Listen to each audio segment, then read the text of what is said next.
Hello students, this is your physics teacher Sandeep Kumar again in front of you on my beautiful YouTube channel Take Physics with Sandeep sir. And today we are going to discuss a special topic of 11th physics from friction section, equilibrium of concurrent forces. Equilibrium of concurrent forces. But before that बेटा हमें ये तो पता होना चाहिए कि concurrent forces होते क्या है बेटा. What are concurrent forces? तो बेटा कंकरेंट फोर्सेस वो फोर्सेस होते हैं जो एक ही पॉइंट पे आपके लगते हैं, सेम पॉइंट पे आपके लगते हैं. क्लियर बेटा? तो forces which are acting at same point are known as concurrent forces. तो ऐसे फोर्सेस जो सेम पॉइंट पे लगते हैं उन फोर्सेस को हम क्या बोलते हैं बेटा? कंकरेंट फोर्सेस बोलते हैं बेटा.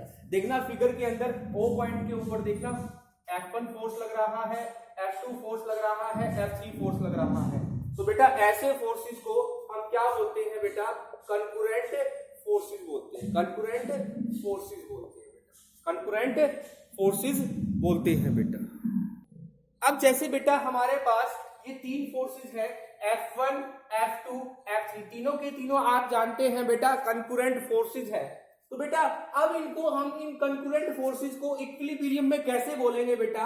हम इन तीनों फोर्सेस को इक्विलिब्रियम में तब बोलेंगे बेटा जब इनका रिजल्टेंट क्या होगा? जीरो होगा. किसका? F1 का, F2 का, F3 का. Three concurrent forces F1, F2, F3 will be in equilibrium when resultant of F1, F2 and F3 be zero. अगर F1, F2, F3 का रिजल्टेंट बेटा जीरो होगा तो ये तीनों फोर्सेस आपस में कैसे होंगे? इक्विलिब्रियम में होंगे. और मैथमेटिकली अगर बोले तो क्या होगा? Summation F net, net force क्या होगा बोले तो क्या होगा? जीरो होगा. हम ये भी बोल सकते हैं बेटा summation Fx equal to zero, summation Fy equal to zero and summation Fz equal to zero. बेटा ये हमने ट्रायंगल लॉ में भी पढ़ा था. अगर तीन फोर्सेस किसी ट्रायंगल की तीनों साइड से रिप्रेजेंट किए जा रहे हैं सेम ऑर्डर में तो रिजल्टेंट बेटा क्या होगा? जीरो होगा. तो देखना बेटा F1 is represented by this side, OA से F1 रिप्रेजेंट कर रहे हैं, AB से F2. देखना बेटा ऑर्डर दोनों का सेम है और तीसरे का ऑर्डर भी आपका क्या है? OB represent F3, order same है तो बेटा रिजल्टेंट क्या होगा? जीरो होगा. ये आपने ट्रायंगल लॉ से बेटा पढ़ रखा है. क्लियर बेटा? क्लियर और नोट? ओके मनीष बेटा. नेक्स्ट है बेटा Lami's theorem. Lami's theorem concurrent forces पे लगती है और फोर्सेस नॉन पैरेलल होने चाहिए. कंकरेंट होने चाहिए बेटा और नॉन पैरेलल होने चाहिए. देखा बेटा हमारे पास ये F1 फोर्स लग रहा है OP, O पॉइंट पे, F2 फोर्स लग रहा है OQ, F3 फोर्स लग रहा है OR. ठीक है बेटा. अल्फा, बीटा, गामा इनके बीच में क्या है बेटा? एंगल्स है. तो देखना बेटा यहां से मैं इसको ट्रायंगल लॉ की फॉर्म में दिखा रहा हूं आपके सामने. देखना बेटा ये आपका बेटा रिप्रेजेंट कर रहा है OP. क्लियर बेटा? यानी कि F1 ये आपका रिप्रेजेंट कर रहा है, इसको AB ले लो बेटा. AB F1 से दिखा रहा हूं AB. ये आपका BC F2 दिखा रहा है बेटा. ये आपका CA, ये आपका F3 दिखा रहा है बेटा. अब देखना बेटा यहां से ये देखना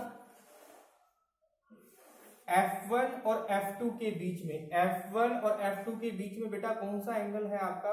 गामा. क्लियर बेटा? यहां देखना बेटा F2 और F3 के बीच में, F2 और F3 के बीच में बेटा कौन सा एंगल है आपके पास? अल्फा एंगल है. और यहां देखना बेटा आपके पास F3 और F1 के बीच में आपके पास कौन सा एंगल है? बीटा.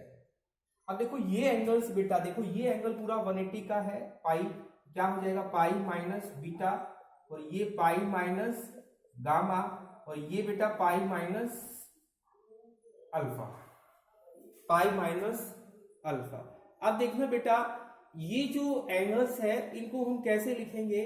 आपके सामने साइड की रेशियो में, यानी कि ए बी के सामने वाला एंगल देखना, पाई माइनस यानी कि sine of pi minus alpha, clear बेटा, इक्वल टू दूसरी साइड BC अपॉन BC के सामने वाला एंगल बेटा sine pi minus beta equal to देखना बेटा CA अपॉन साइन, देखना बेटा CA के सामने वाला angle pi minus gamma, pi minus gamma. अभी बेटा साइन पाई माइनस अल्फा क्या होता है, sine alpha, sign pi minus beta क्या होता है बेटा, sign beta, sign pi minus gamma, sign gamma. अब बेटा देखना ए बी क्या रिप्रेजेंट करता है, F1, तो F1 by sine alpha is equal to BC बेटा F2 साइन बीटा और CA बेटा F3 अपॉन साइन गामा।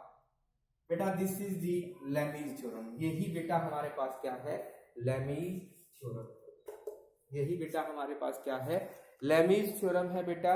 और एक बात मैं आपको और बता देना चाहता हूं कि जब भी कोई कॉन्करेंट फोर्सेस इक्विलिब्रियम में किसी बॉडी के ऊपर लगते हैं तो बॉडी की स्टेट जो है वो क्या रहती है, अनचेंज रहती है, रेस्ट में है, तो बेटा रेस्ट में रहेगी, ठीक है, अनचेंज ही रहती है, अनचेंज समझो बेटा आप, चेंज नहीं होगा। इक्विलिब्रियम में है बेटा, इधर से भी फोर्स लग रहा है, इधर से भी, इधर से भी, तो बेटा स्टेट में कोई चेंज नहीं होगा, अनचेंज रहेगी। क्लियर बेटा, क्लियर और नोट, राहुल बेटा, रितिका बेटा, ओके बेटा।